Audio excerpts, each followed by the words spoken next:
জয় চৰাইদেউ জিলা জয় গুৱাহাটী মহানগৰী জিলা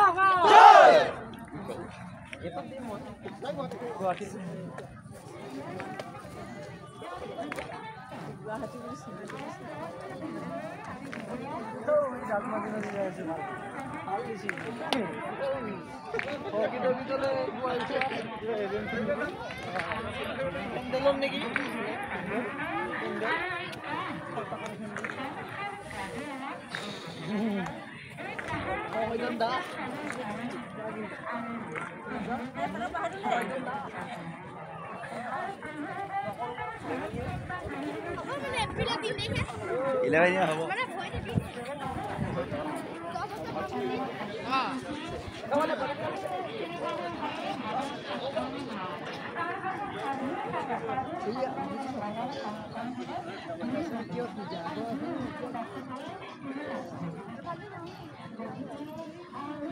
ভগৱন্ত মুখৰ মানি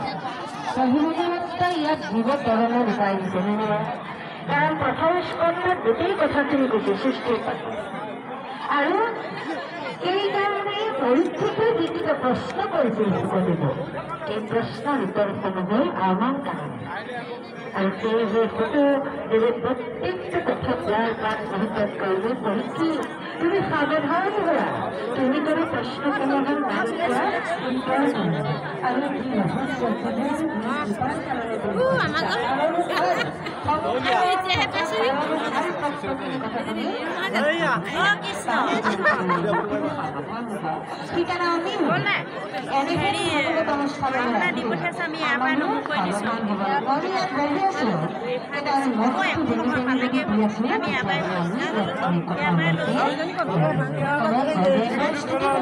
বহুত জেগা যাওক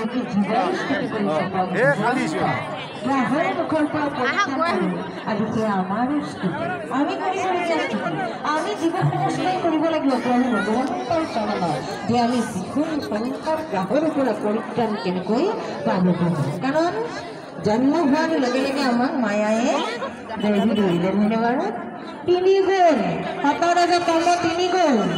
3 গুণৰ ভিতৰত আমাৰ সতত আহিবলৈ আমি নোৱাৰোৱেই নহয়নে বাৰু বিষয়ৰ ভাণ্ডাই আমাক আগুৰি থাকে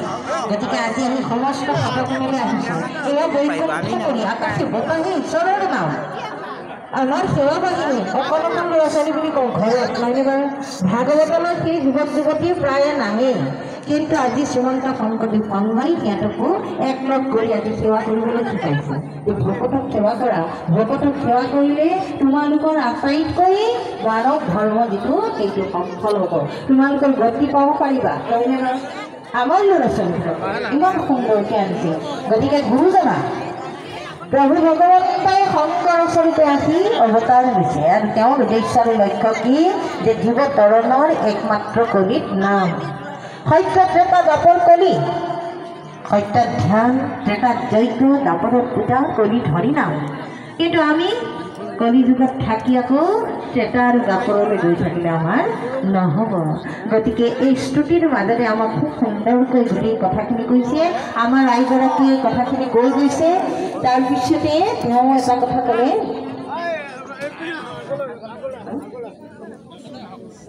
গতিকে এতিয়া কি কৈছে যিহেতু পৰমেশ্বৰ সবে জগতৰ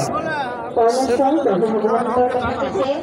লীলাকে আকৌ আমি কি কৰোঁ প্ৰভু ভগৱন্তই যিখিনি তেওঁ 3 গুণে তেওঁক ক'ব নোৱাৰে তেওঁ 3 গুণৰ ওপৰত আমি জীৱবিলাক আকৌ 3 গুণতেই আবদ্ধ হৈ আছোঁ কিন্তু তথাপিও প্ৰভুৱে ভগৱতৰ বাক্য ৰক্ষা কৰি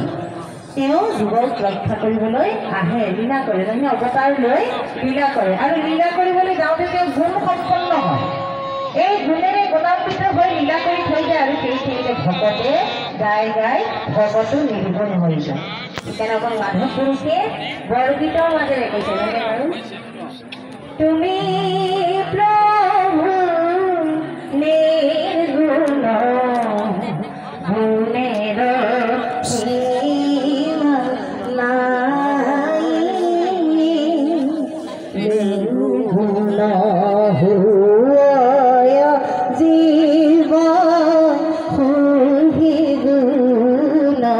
দায়ী হয়